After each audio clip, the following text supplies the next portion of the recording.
Daniel 1, versículo 1. No ano 3º do reinado de Jeoaquim, rei de Judá, veio Nabucodonosor, rei da Babilônia, a Jerusalém e a sitiou. Sitiou é cercou a cidade. Antigamente, os irmãos lembram? As cidades eram cercadas por muralhas, tinham portas, portões, e então o rei veio e cercou a cidade por fora. Olha o versículo 2. O Senhor lhe entregou nas mãos a Jeoaquim, rei de Judá, alguns dos utensílios da casa de Deus, e estes levou para a terra de Sinar, para a casa de seu Deus. Aqui Deus com letra minúscula, no caso, levou para a casa do Deus da Babilônia. Ou seja, eles pegaram as coisas do templo e levaram para o templo do seu Deus, o Deus que eles acreditavam, um Deus pagão. Verso 3. Disse o rei Aspenaz, chefe dos seus eunucos, que trouxe alguns dos filhos de Israel, tanto da linhagem real como dos nobres, jovens sem nenhum defeito. Disse o rei, que trouxe, verso 4, jovens sem nenhum defeito, de boa aparência, instruídos em toda sabedoria, doutos em ciência, versados no conhecimento, e que fossem competentes para assistirem no palácio do rei, e que lhe ensinasse a cultura e língua dos caldeus. Determinou-lhe o rei a ração diária que não é ração de cachorro, é a comida, o prato de cada dia.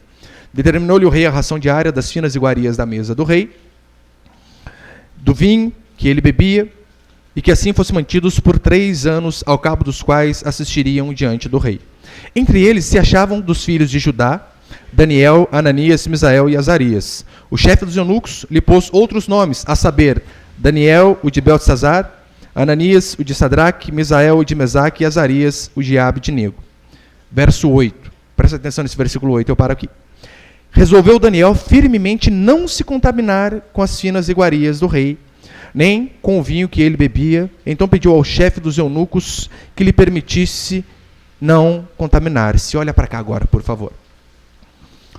A história de Daniel, a maioria conhece. Eu sei que vem à nossa cabeça, é óbvio, Daniel lá na Cova dos Leões. Nós vamos chegar mais para frente nisso daí também.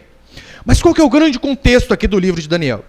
Diz a Escritura que durante anos, para ser mais exato, durante séculos, Deus enviou os seus profetas, os seus homens, para dizer: arrependam-se dos seus pecados, deixem a idolatria, deixem a imoralidade e voltem para o Senhor seu Deus, porque há somente um Deus, e esse Deus é o Senhor Todo-Poderoso. Então esses homens, não só Isaías, Daniel, Jeremias, vários homens de Deus durante anos apregoaram a mesma mensagem: arrependam-se. O que o povo fez? O povo endurecia ainda mais o coração e não dava ouvido para aqueles homens quando eles falavam da parte de Deus. Tanto é que Jeremias profetiza para eles dizendo o seguinte: se vocês não se arrependerem dos seus pecados, o rei da Babilônia, é o que nós lemos, Jeremias já tinha dito isso antes deles fazerem essa burrada. Se vocês não se arrependerem dos seus pecados, o rei da Babilônia virá, vai abusar das mulheres de vocês, vai matar muitos de vocês, e o pouco que sobrar vai ser levado como escravo para a Babilônia. E foi exatamente o que aconteceu. Mulheres foram mortas, homens decapitados, jovens trucidados, tudo por conta de não dar ouvidos à palavra do Senhor.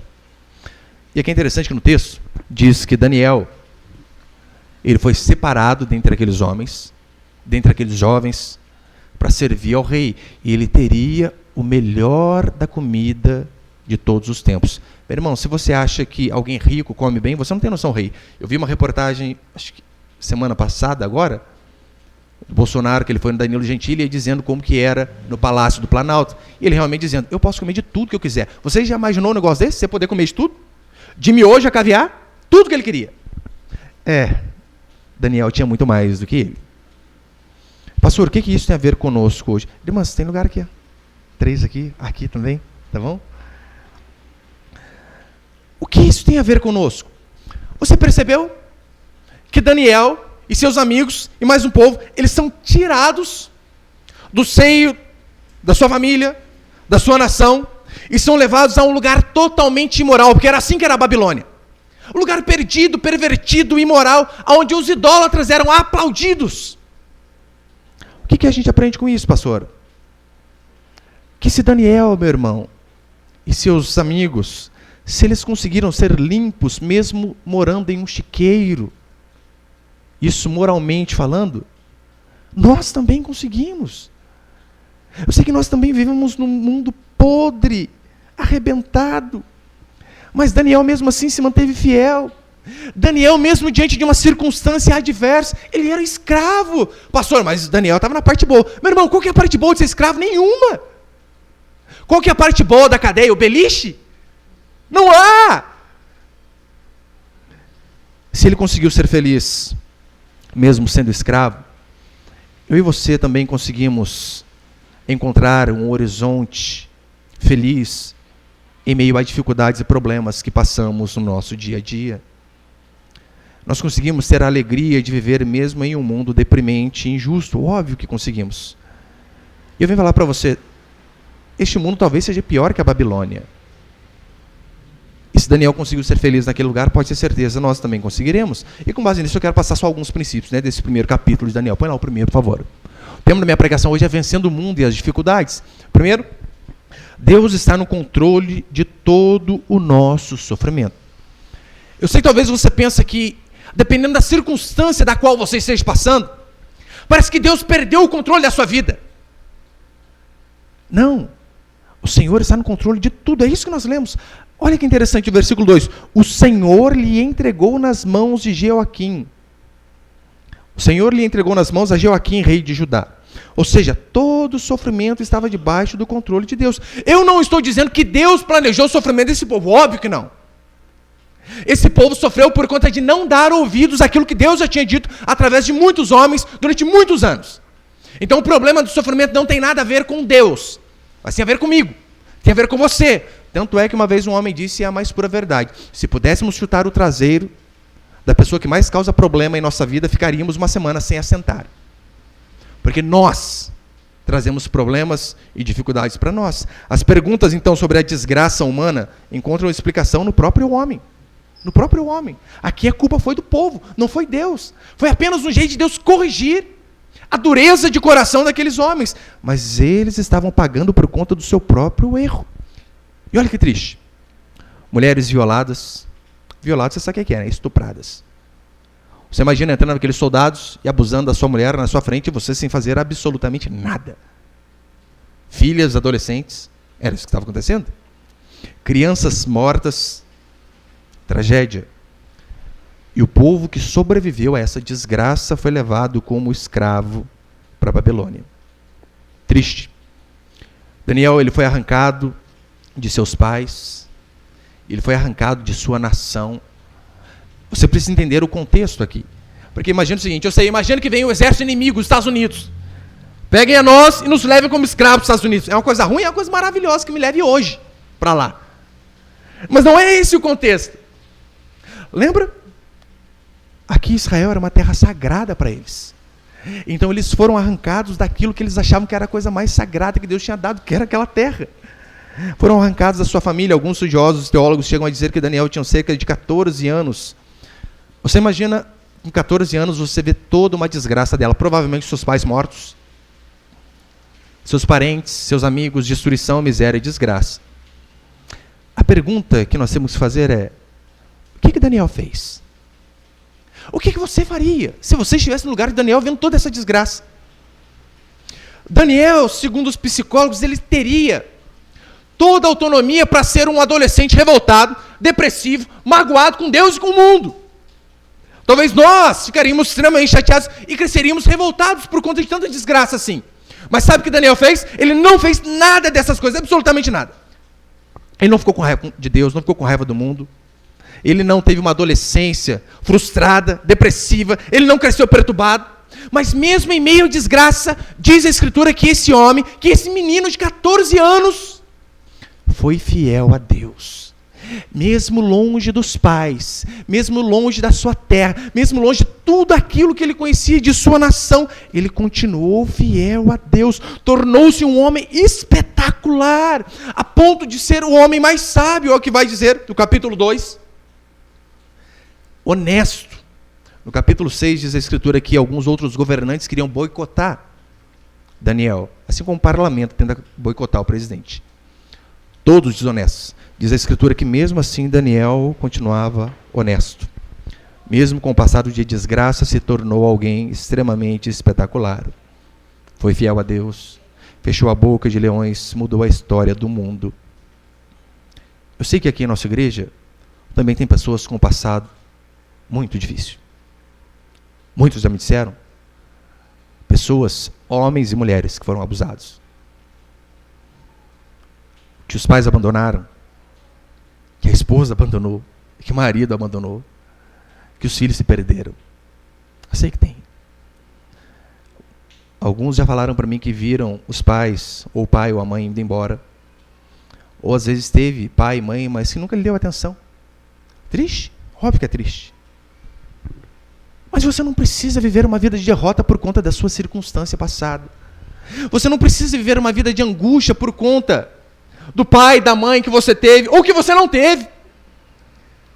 Por conta de traição, por conta de amigos te abandonarem. Não precisamos crescer revoltados, estúpidos, vazios. Porque a nossa vida foi um caos, não há necessidade. Se Daniel, meu irmão e minha irmã, conseguiu mesmo com um passado tenebroso, viver uma vida digna, feliz e que agradava a Deus, pode ter certeza, eu e você também podemos. Segundo princípio, vivam a vida mesmo no mundo perdido. Eu e você devemos viver a nossa vida mesmo que esse mundo vai de mal a pior. É o que acontecia aqui no versículo 2. O Senhor lhes entregou nas mãos a Joaquim, rei de Judá, e alguns dos utensílios da casa de Deus, e estes levou para a terra de Sinar, para a casa do seu Deus, e os pôs na casa do tesouro do seu Deus. Aquele povo foi para a Babilônia, para um lugar de prisão, para um lugar onde eles passavam dificuldades. Daniel e esses 3 aqui foram separados, claro, mas o restante do povo não. Você percebeu que foi Deus quem entregou esse povo? Por conta do pecado deles, é óbvio. Lembra de Jesus Cristo? Quando ele separa os seus discípulos e diz assim, olha, eis que vos envio como ovelhas para o meio de lobos. Ou seja, vocês estão indo para um lugar muito difícil, mas mantenham a fé. Permaneçam fiéis. O lugar que vocês vão viver é extremamente difícil, mas ainda que seja, vivam uma vida boa mesmo em um mundo perdido. É assim que eu e você temos que fazer também nesse mundo, porque convenhamos. Você tem percebido quanto a nossa cultura tem apodrecido a cada dia? Não temos mais música. O que temos é pornografia cantada ao som de tuti, tuti, tuti. Vivemos num país podre, moralmente corrupto, podre, onde tudo é horrível. É mais ou menos parecido com o que Daniel passava. O judeu, meu irmão, ele abominava as coisas erradas, abominava a idolatria. Vocês coloquem no lugar de Daniel. Daniel foi para um lugar, ele sai da sua nação, ele sai de Israel, ele sai de Judá. Ali os idólatras eram mortos, apedrejados. E ele vai para um lugar onde os idólatras eram idolatrados. Aonde quanto mais pervertido você fosse, mais aplausos você ganhava do rei e mais alguns cargos você ganhava. Daniel veio de um lugar onde Davi era rei por conta de seus feitos, se tornou herói. Ele foi para um lugar onde as pessoas mais malignas eram as pessoas mais aplaudidas e tinham os postos mais altos junto com o rei. Para nós não muda muita coisa. O nosso mundo também está de ponta cabeça. Você já viu Fátima Bernardes convidar para o seu programa um encontro com Satanás? Só encontro, né? A segunda parte fica subentendida. Você já viu ela convidar um pai de família que cuida da esposa, dos 5 filhos, que trabalha duro e volta para casa e se esforça para ser o melhor pai do mundo? Já viu? Não, sabe quem ela chama? Ela chama o Mr. Catra. 352 filhos com cada mulher, não sabe nem para onde estão os filhos. É isso aí que é aplaudido lá. Nós vivemos num mundo de ponta cabeça. Nós vivemos num mundo onde a grande heroína do nosso país não é aquela professora Ellen de Abreu que salvou 25 alunos daquela escola em Minas e morreu queimada. Não, nós vivemos num mundo onde a mulher que é exaltada é a Anitta, que fica mostrando a bunda para tudo que é lado. Você percebeu? Nós vivemos num mundo totalmente perdido. É por isso que nós não podemos cair no erro dos judeus que foram deportados e deixar o mundo nos envolver, continuar assim com os nossos valores, continuar com os nossos princípios, independente de quão podre esse mundo seja. Não caia, meu irmão, no erro daqueles judeus deportados. Sabe qual foi um dos grandes erros deles? Eles perderam a alegria de viver. Eles disseram, esse mundo é podre demais. Não compensa ser honesto. Não compensa ser alegre. Não compensa viver para Deus. Não é isso que vira e mexe acontece conosco? Por conta das dificuldades, dos problemas. Servir a Deus mesmo compensa. Ir ao culto, ouvir pregação, ser fiel, orar. Não. Olha a minha vida, que desgraça que está. Olha o mundo ao qual vivemos, olha a minha circunstância. No Salmo 137, a Escritura vai dizer assim: às margens dos rios da Babilônia, nós nos assentávamos e chorávamos. O povo aqui, apático, triste. Lembrando-nos de Sião, nos salgueiros que lá havia, pendurávamos as nossas harpas, pois aqueles que nos levaram cativos nos pediam canções, e os nossos opressores que fôssemos alegres, dizendo, entoai-nos algum cântico de Sião. O povo estava na desgraça, triste, apático, então eles lembravam de lá. E o povo dizia, canta, canta. Cantar para quê? Não tem motivo para a gente cantar, não tem motivo para a gente ser alegre. Não é isso que às vezes acontece conosco? Às vezes, dependendo do problema que você está passando, você pensa assim, puxa, mas tantos anos de igreja, o que adianta? Procuro ser fiel a Deus, mas parece que o ímpio lá, que o fulano prospera que só vendo, enquanto que a minha vida vai de mal a pior. E fica na nossa cabeça, compensa servir a Deus? Compensa ser fiel? Compensa ser honesto? Óbvio, compensa. Em Jeremias 29, diz a Escritura que os falsos profetas diziam assim, o povo estava sendo levado como escravo, e os falsos diziam assim, vocês não merecem estar nesse lugar. Não foi Deus que os enviou aí. Aí não é o lugar de vocês. Sendo que Daniel aqui diz o contrário. Deus está enviando vocês. Sendo que Jeremias diz a mesma coisa. O Senhor está mandando vocês. Mas você consegue ver a mensagem dos falsos? Ah, esse sofrimento está passando aí. É o capiroto. Não é, às vezes é você que não fez as coisas certas. Só está colhendo consequência. Uma vez conversava com um rapaz que a esposa dele, depois de 7 anos, foi embora. E ele disse que era o inimigo. Tudo é o inimigo, né? O diabo, tadinho, tem que ir no psicólogo até, porque tudo o povo põe a culpa nele. Eu, depois de algum tempo de conversa com ele, falei, não, meu querido, a sua esposa não foi embora por causa do demônio. Você é o capeta dentro dessa casa. Você consegue ter tempo para tudo, menos para a esposa e para os filhos. Você gasta horrores com o carro. Encera, alisa a sua esposa, mas a progressiva dela está vencida há 2 anos, você não faz nada. A culpa é sua. Mas os falsos profetas diziam assim, aí não é o lugar de vocês. Por conta disso, eles viviam apáticos, apenas esperando voltar para casa. Jeremias vem e fala diferente. Jeremias diz assim, olha, vocês estão aí, não é? Foi Deus que o enviou para aí. Deus enviou vocês para esse lugar, por conta do pecado de vocês. Primeiro que ele é sincero. E ele ainda diz, não fiquem tristes. É necessário que mesmo neste lugar perdido, vocês vivam a vida. Jeremias 29, versículos 5 a 7, diz assim. Próximo. Jeremias dizendo para o povo que estava escravizado na Babilônia. Edificai casas e habitai nelas. Plantai pomares e comei o seu fruto. Tomai esposas e gerai filhos e filhas. Tomai esposas para os vossos filhos e dai a vossas filhas a maridos, para que tenham filhos e filhas. Multiplicai-vos aí e não vos diminuais. Procurai a paz da cidade para onde vos desterrei. Deus mandou, tá vendo? Procurai a paz da cidade para onde vos desterrei. E orai por ela ao Senhor, porque na paz vós terei paz. Olha que interessante. Jeremias vem e diz, realmente, aí não é o lugar de vocês. O lugar de vocês é na terra que Deus deu a vocês. Mas por conta do pecado, Deus os enviou aí. E vocês estão pagando o preço por conta do erro de não dar ouvidos a muitos homens de Deus que durante anos proclamaram a verdade e vocês taparam os ouvidos. Mas já que vocês estão aí, edificai casas. Casem-se. Casem seus filhos, as suas filhas. Multipliquem-se. Sim, aí não é o lugar de vocês, mas trabalhem. Orem para que vocês possam ter a melhor vida possível, mesmo em um lugar onde a terra não é de vocês. Sim, continue com a esperança de voltar. Vençam essa apatia. Isso que o homem de Deus verdadeiro disse para eles. O falso profeta já dizia assim, espere dias melhores. Deus vai melhorar tudo.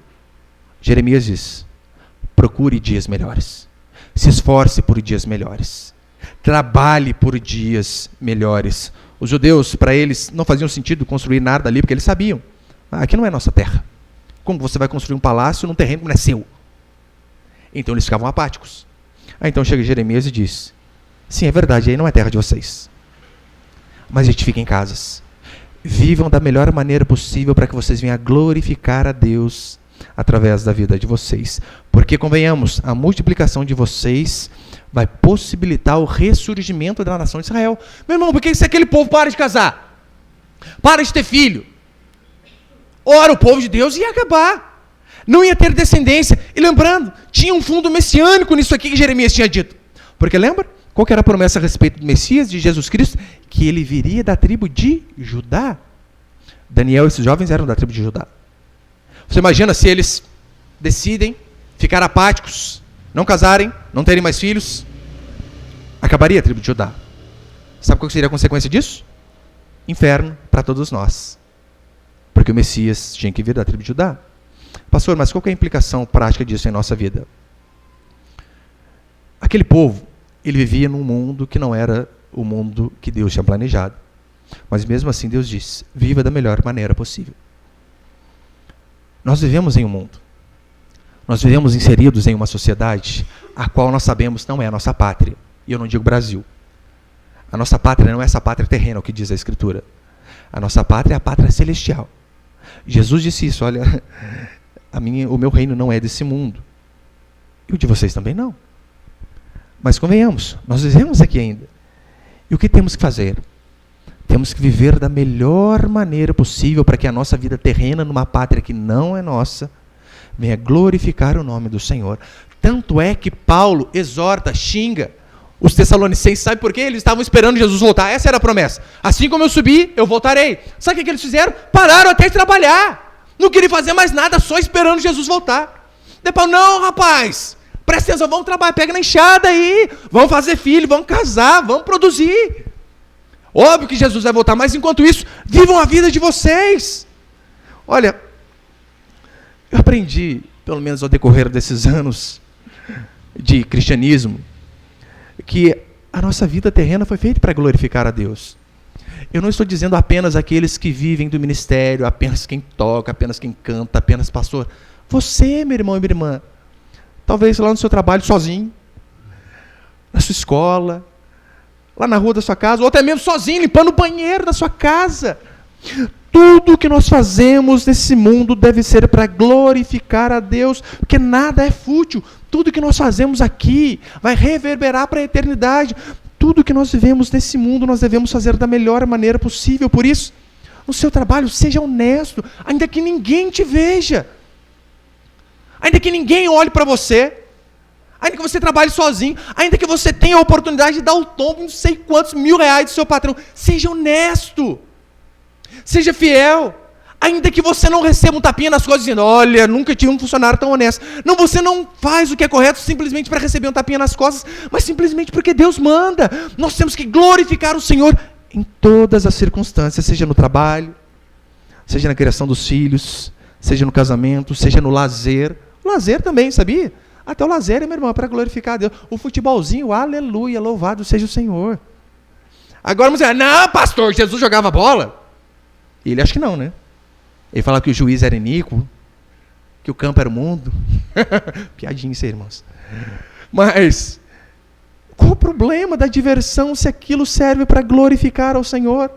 Eu conversava com o meu irmão essa semana, eu falava: irmão, lá da igreja que você veio lá, qual que era o traje que vocês usavam para ir à praia? Porque crente vai à praia. Jesus morava na praia, meu Deus do céu, nós não podemos ir. Claro que pode. Irmão, qual que era o traje que vocês usavam lá? O pastor não podia nem ir. Nossa. É carnal demais, crente na praia. O pessoal que mora lá, o que faz da vida, gente? Você consegue ver? Tudo o nosso lazer. Olha o que Paulo diz: quer comais, quer bebais, ou façais qualquer outra coisa, façam para a glória do Senhor. Tudo que nós formos fazer deve ser para a glória do Senhor. Meu irmão, você pode ser o ajudante do ajudante do ajudante do ajudante da limpeza da onde você trabalha. Faça o seu melhor para que o seu trabalho glorifique ao Senhor. Da mesma forma que você pode ser um médico totalmente conceituado. Faça o melhor.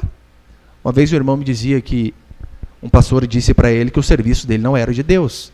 Qual era o serviço dele? Médico. Por quê? Ora, porque médico ele vai intervir na vontade de Deus. Absurdo, não é? Eu fico imaginando Deus lá do céu, vou matar esse cara. Ai, se não fosse aquele médico, tinha matado. Falei, irmão, você tem a oportunidade de, através do seu trabalho, das suas mãos, da sabedoria que Deus te deu, você trazer mais alguns anos de vida para alguém, para que aquela pessoa que talvez ia morrer naquele dia, naquela semana, ela possa ter mais uns 5, 6, 7 anos, e então possa ouvir o Evangelho. Olha o quão santo que você faz. Todo o nosso trabalho deve glorificar a Deus. Meu irmão, a criação dos seus filhos deve glorificar a Deus. Brincar com criança, negócio chato para burro. Mas glorifica o Senhor. Quem tem criancinha pequena sabe como que é. Nossa, é chato. Legal é brincar com os maiores, né? 8, 12, 13, é uma maravilha. Mas tá lá, eu tenho o meu menorzinho de 1 ano e 3 meses. Quando a minha esposa pendura as coisas no varal, cobertor, lençol, toalha, ele sai correndo lá para trás e eu vou atrás dele. Ele esconde. Eu dou a volta, ele dá a volta, e eu fico igual um peão girando atrás dele ali, ele escondendo atrás toda vez. Para mim é chato aquilo. Nossa, chato demais. Mas eu sei que para ele tem uma importância muito grande. Eu sei que ele vai lembrar, puxa, meu pai brincava comigo. É isso que a gente tem que fazer. Isso também é obra de Deus. Eu não sei qual profissão meus filhos vão ter, eu não sei. Mas eu oro todo dia para que, independente daquilo que eles sejam, que eles venham a glorificar o nome de Deus, porque todo o trabalho feito de forma honesta tem o seu valor, é significativo e glorifica ao Senhor. Por isso, lembre disso. Quando você estiver no seu trabalho, não faça para o seu patrão ver. Não faça para as pessoas ver. Faça para o Senhor, teu Deus, ver, porque é para Ele que nós trabalhamos. No Salmo 137, como nós lemos, né? Como entoar um cântico numa terra em que não é nossa? É só com Cristo Jesus nós conseguimos ser alegres, mesmo em meio ao mundo perdido. Só em Cristo Jesus nós conseguimos ter alegria, mesmo em um mundo a cada dia mais corrupto e corrompido. Só haverá satisfação plena quando nós lembrarmos que tudo que nós fazemos para o Senhor. Em alguns campos de concentração da Segunda Guerra Mundial, sabe o que eles faziam? Eles pegavam alguns prisioneiros e colocavam um monte de lixo ali e diziam para ele, arranquem esse lixo e levem para o lado oposto do campo. Eles tiravam o lixo e levavam para lá. Assim que eles terminavam o serviço, sabe o que eles faziam? Agora vocês vão pegar o lixo que está aí e vão voltar para aquele lugar. Eles pegavam, traziam novamente. E ficavam assim constantemente. Para quê? Para que aquelas pessoas pudessem se sentir inúteis. O nosso trabalho não é inútil, independente de qual seja. A partir do momento que nós sabemos que nós trabalhamos para o Senhor, nós podemos sim cantar neste mundo caído, nesta Babilônia, porque o Senhor é o nosso cântico, é o que diz a Escritura. Terceiro princípio de como vencer o mundo e as dificuldades, seja único. Acompanhe comigo o versículo 8, por favor, de Daniel, capítulo 1. Diz assim, olha que interessante, né? Resolveu Daniel firmemente não contaminar-se com as finas iguarias do rei, nem com o vinho que ele bebia. Então pediu ao chefe dos eunucos que lhe permitisse não contaminar-se. Mas olha que interessante, resolveu firmemente não contaminar-se com as finas iguarias do rei. Daniel foi levado para a Babilônia, mas ele não se dobrou diante daqueles ídolos. Ele foi levado para o centro da perdição, onde a idolatria reinava. Mesmo assim, diz a Escritura que ele resolveu firmemente não ser igual àquele povo. E lembra? O rei tinha construído uma estátua e disse, 3 vezes por dia vocês vão orar a minha estátua. E diz a Escritura que Daniel, de propósito, abria a janela do seu quarto e orava ao único Deus verdadeiro. Para mostrar que, olha, eu não vou seguir o caminho que a maioria segue. Não vou. Não é porque todo mundo faz que é correto. Não é. Eu vou continuar fazendo aquilo que o meu Deus diz que é correto. De propósito, ele fazia isso.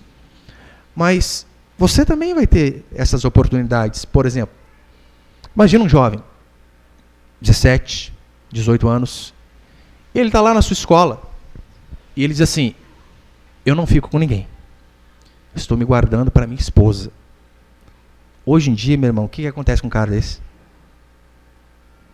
O pessoal só falta, não falta não, né? Acho que faz, né? Enfia o cara cabeça para baixo dentro do lixo. você vai ter essa oportunidade também de continuar sendo fiel a Deus mesmo na Babilônia. É interessante que mudaram até o nome desses jovens aqui, deram o nome de deuses estranhos para tentar apagar a identidade deles. Mesmo assim, eles continuaram fiéis. No versículo 10, diz assim: disse o chefe dos eunucos: tenho medo do meu senhor, o rei, que determinou a vossa comida e a vossa bebida, porque, pois, veria o vosso rosto mais abatido do que o dos outros jovens da vossa idade. Olha a preocupação dele. Mas calma aí, vocês estão pedindo para não se contaminar com a comida que nós estamos dando. Mas e se o rei olhar para vocês e ver em vocês um semblante decaído? É a minha cabeça que vai rolar. Eu que vou acabar morrendo. No seu trabalho, você tem que ser o único que não se dobra diante da corrupção. Ainda que todos façam. Nós sabemos que, infelizmente, em muitos lugares acontece. A pergunta é: você vai continuar sendo honesto ou você vai sucumbir ao ídolo chamado dinheiro, chamado corrupção, chamado jeitinho brasileiro? Daniel continuou sendo único e honesto, mesmo onde todos estavam perdidos. Hoje em dia nós vemos uma época onde as faculdades são as piores possíveis. Você vai continuar sendo um cristão, uma cristã genuína, mesmo diante da Babilônia? Daniel não achou desculpa para ele se corromper, mas ele continuou sendo honesto e correto. Você vai ser o único que não fica? Porque você sabe, né? Esse jovem que fica com um, fica com o outro. Quando Jesus voltar, vai ficar também. Isso é a má notícia para você. Vai ficar. No seu dia a dia, você que é mulher, você vai ser a única a se vestir de forma decente em um país, em uma cidade onde as pessoas aplaudem a sensualidade? Tomar que caia, a calça leg, as roupas justas, você vai ser a única a continuar no caminho correto de não usar esses decotes do demônio? Ou você vai sucumbir ao que todo mundo faz? Porque se você tem medo de ser rejeitada, eu vou falar para você, o cristianismo não é a religião correta para você. Porque o que acontece de fato é, se formos cristãos autênticos, você vai ser rejeitado. Vai sofrer bullying. Eu não estou dizendo que é uma possibilidade. Não, não é uma possibilidade. É uma certeza. Se nós somos cristãos genuínos, assim como Daniel foi, de não nos corrompermos com o mundo, com a roupa, com o linguajar, com a comida, com tudo que eles faziam, com a cultura deles, se nós formos fiéis e sinceros, é certeza, assim como 2 e 2 são 4, é que você também vai ser rejeitado. Vai ser, vai ser. Eu e você seremos. É isso que aconteceu com os crentes de Atos. Diz a Escritura que as pessoas odiavam a eles. Mas calma aí, se todo mundo ama você, tem alguma coisa errada. Se eu sou um pastor e que eu só recebo aplausos, tanto da igreja como do mundo, ora, tem alguma coisa errada comigo. Como eu posso estar falando algo que agrada os dois lados, gregos e troianos? Não tem essa possibilidade. Não tem. John Wesley, alguns historiadores contam que ele estava em determinada cidade e ele tinha o hábito de pregar nas praças. Ele pregando. E ninguém xingava ele mais. E ele ficou preocupado. Falei, Deus, não é possível. Tem alguma coisa errada comigo. Porque eu estou pregando, eu não estou vendo retaliação das pessoas. E ele diz que ele orando, um tijolo passa do lado da orelha dele. Na hora ele diz assim: obrigado, Senhor, o sermão continua o mesmo. É isso que você temos que esperar. Se formos fiéis ao Senhor, seremos perseguidos, com certeza. Portanto, não se preocupe em seguir o mundo. Você vai ficar melhor que eles. É o que aconteceu aqui com Daniel. Ele não seguiu esse povo. Sabe o que aconteceu? Ficou melhor ainda. Eu e você também é da mesma forma. Quem come o pão do céu não vai sentir falta da lavagem do diabo. Pode ficar tranquilo. Portanto, não tenha medo de ser único no seu trabalho, sua escola, no meio da sua família. Seja o que Deus mandou você ser. E quarto, para encerrar, não perca a sua identidade. Versículo 7. Você pode acompanhar comigo, por favor? Versículo 7. O chefe dos eunucos lhe pôs outros nomes, a saber, Daniel, de Beltesazar, a Ananias, o de Sadraque, a Misael, de Mesaque, e a Azarias, o de Abednego. Aqui são todos nomes de entidades pagãs, de deuses pagãos da Babilônia. Ou seja, quis trocar a identidade dele mesmo. Por exemplo, Beltesazar significa príncipe de Baal. Você percebeu aqui a estratégia? A estratégia desse rei maligno? Vamos apagar a identidade deles, para que eles esqueçam quem eles eram. Vamos apagar a história. A gente acabou com o templo, acabamos com a religião. Vamos dar comida diferente, vamos colocar roupas diferentes, vamos dar nomes diferentes, para que eles de fato esqueçam quem eles eram e nós possamos introduzi-los na nossa cultura pagã. O mundo continua fazendo a mesma coisa todo dia. Somos massacrados constantemente por desenhos mundanos, filmes mundanos, comerciais mundanos, para que essa praga dessa ideologia venha entrar na nossa mente e nós venhamos achar que é normal. Tem comerciais onde tem homem beijando homem beijando mulher, mulher com mulher, vira uma salada mista. Por que você acha que eles ficam focalizando nisso? Focando nisso? Para eles dizerem assim, você que discorda é preconceituoso. Ou seja, a nossa cultura permite. É a mesma coisa. E eles fazem isso quase que por meio de decreto. Esses dias, não sei onde que eu estava, e começou a tocar uma musiquinha antiga. Lembra o El Chan? E vai ralando na boquinha da garrafa. E eu lembro que eu era criança, quando eu ouvia aquelas músicas. Daí eu estou ouvindo lá, não sei se foi a vizinha que colocou o carro onde eu estava, não lembro.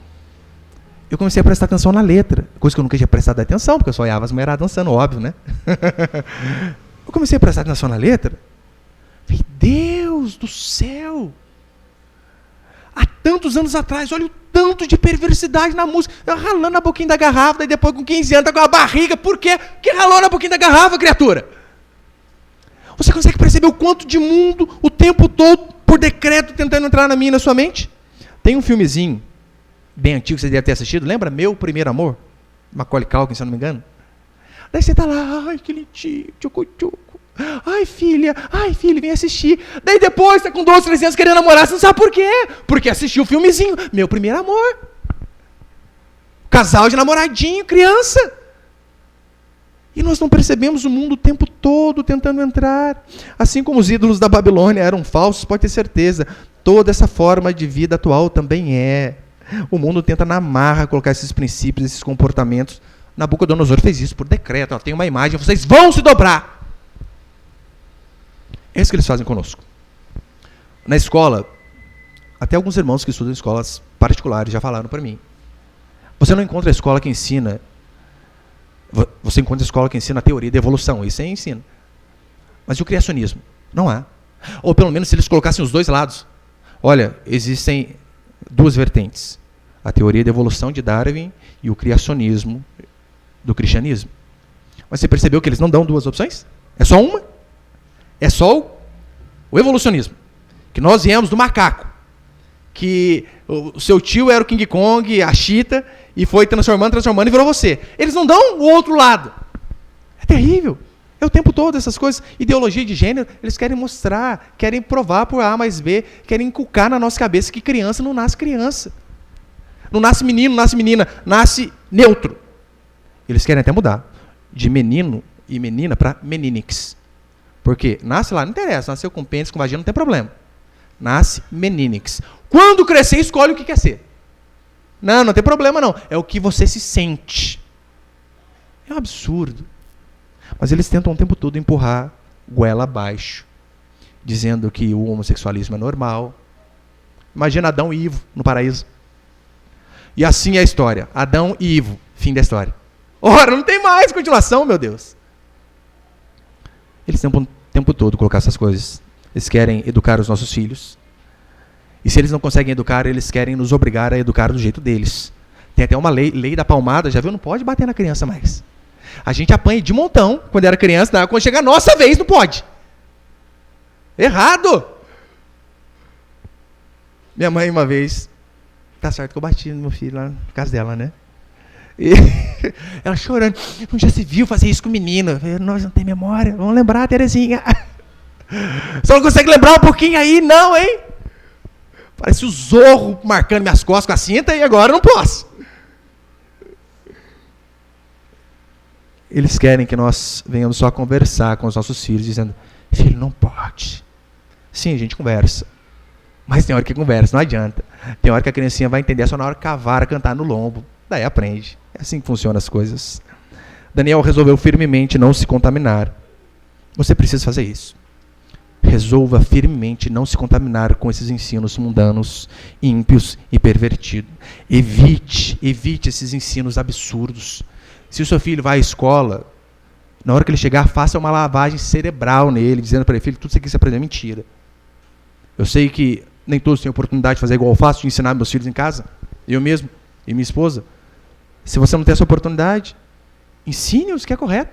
Esse dia mesmo, meu filho, de 8 anos, ele começou a ler lá, estava lendo história, foi ler sobre os homens das cavernas, né? O elo perdido ali, o meio macaco, meio homem. Ele falou assim, pai, cheguei na parte que é mentira. Ah, que bom, está aprendendo o que é correto. Não podemos sucumbir. Não podemos jamais nos sucumbir diante da modernidade. Como nós sempre temos falado, hoje em dia o mundanismo tem entrado nas igrejas de uma tal forma que nós não conseguimos separar o que é santo do que é profano. E coisas absurdas, por exemplo, nós sempre falamos aqui a respeito do namoro, e que não há esse relacionamento de beijos e abraços antes do casamento, mas só depois do casamento. As pessoas dizem que nós somos malucos. Você pode dizer que a gente é maluco, mas você pode dar um argumento que não seja cultural, mas um argumento bíblico a favor dessas coisas? Me convença, meu irmão e minha irmã, que 2 jovens, tudo em cima, colado um no outro, que aquele é um ambiente saudável para o cristão. Me convença. Me convença que eles estão obedecendo aquele mandamento, fugir da impureza. Você pode dar um argumento cultural, né? Todo mundo faz, mas a gente não é do mundo. Você não consegue dar um argumento. Esses pastores que estão mais preocupados com autoajuda. Esses dias eu ouvi um pastor dando uma ilustração do Rei Leão, lembra? Ah, é porque aí apareceu um macaquinho e disse para cima, você é um leão, desperte o leão que está dentro de você. Mas não é essa a função do filme. Ali o que estava passando é o seguinte, rapaz, você é um moleque, você tinha que estar aqui, você fugiu da sua responsabilidade. Volta para lá. Não desperte o leão que há dentro de você e vai conquistar o reino. Não, você tem que voltar porque você foi moleque, você foi menino, você fugiu daquilo que você tinha que fazer. Daniel não sucumbiu, mesmo em meio a um mundo pagão. Eu e você não devemos perder a nossa identidade, mesmo em meio à idolatria, à imoralidade. Devemos lembrar sempre que nós fomos criados para ser sal da terra. Nós fomos chamados justamente para não deixar esse mundo apodrecer. Será que não é por conta disso que muitas igrejas têm sido massacradas? Porque elas têm perdido a sua identidade? Será?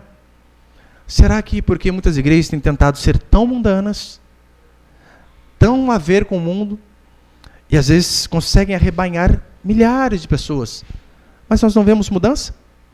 Essa semana eu mandei para os irmãos lá, né, no nosso grupo do WhatsApp lá, um pastor que a calça dele, misericórdia, era isso aqui, ó. Eu até falei, puxa, Deus é justo, mas essa calça aí tá mais. Querem ser moderninhos demais. Pastor, mas nós vivemos num mundo difícil. Daniel também vivia. E Daniel podia morrer, caso ele fosse honesto e sincero e continuasse fiel a Deus. O máximo que você pode morrer é talvez alguns amigos te bloquearem no Facebook, WhatsApp. Ninguém vai matar você por conta de você ser fiel a Deus aqui, por enquanto, né? Você pode perder, talvez, dinheiro, elogio, curtidas, seguidores. Mas eu e você devemos continuar sendo diferentes, mesmo em meio a um mundo podre. Eu e você fomos chamados para fazermos a diferença onde estivermos. Não devemos ter medo, jamais, dessas coisas. A igreja primitiva fez assim, ela se manteve firme, mesmo perdendo a cabeça, literalmente. Era sangue de dia e de noite. Eram pessoas entrando nos cultos e matando o pastor, matando os membros. Mesmo assim, eles continuavam firmes. Não fizeram acordo, não se submeteram àquele mundo. Eu e você também não devemos colocar a culpa. Ai, pastor, meu filho, eu criei ele assim, minha filha, eu criei ela assim, eu uso essa roupa, eu ando desse jeito. Ah, é porque todo mundo faz. Não, isso é desculpa. Devemos ser íntegros, retos, mesmo em um mundo perdido. É assim que você devemos fazer. Lembre-se o seguinte, lembra Adão e Eva? Adão e Eva caíram no paraíso. Ou seja, o ambiente não conseguiu influenciar eles. Em contrapartida, Daniel foi fiel na Babilônia. O ambiente negativo. E mesmo assim ele continuou fiel. Que eu e você estejamos íntegros, retos, mesmo em um mundo perdido. Porque se eu e você temermos a Deus, Se eu e você nos dobrarmos diante de Deus, não precisaremos temer o que as pessoas falam de nós. Não precisaremos nos dobrar diante dos homens, porque nós já estamos prostrados diante do Rei dos Reis e do Senhor dos Senhores. Amém, meus irmãos? Louvado seja o Senhor. Você pode ficar de pé então por um instante, por favor?